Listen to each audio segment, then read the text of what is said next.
ঘৰৰ ওচৰতে অন্নপ্ৰসন্ন এটা আছিলে, তাকে খাবলৈ আহি আছোঁ দেই। গৈ পেলাই আপোনালোকক দেখাম আৰু অকণমান। এইফালে সৰু দেহাক কোচত লৈ লৈছোঁ, আগত ডাঙৰ দেহা গৈ আছে, আমি পাই লওঁগৈ বাৰু দেই। এয়া অন্নপ্ৰসন্ন পালোগৈ।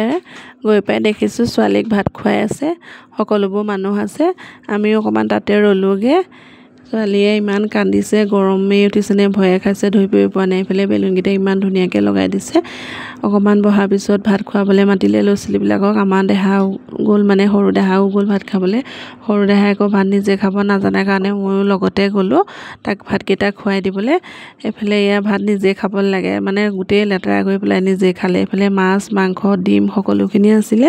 সৰু দেহাক ভাত খাই হোৱাৰ পিছত ডাঙৰ দেহা খাই নহওঁতে ময়ো তাৰ লগতে ভাত খাই লৈছোঁ। ইমান গৰম, ভাত খোৱা মুখেদি ওলাই গৈছে, মানে গৰমত ঘামি জামি অৱস্থা নাই। ভাত খাই হোৱাৰ পিছত এইফালে অকণমান বহিলোঁ। এইফালে বেলেগ মানুহকো ভাত দি আছে। অকণমান ফেনৰ তলতে বহি মেলি ঘৰলৈ আহিবলৈ লৈছোঁ আৰু দেই। আজিলৈ ভিডিঅ'টো ইমানেই।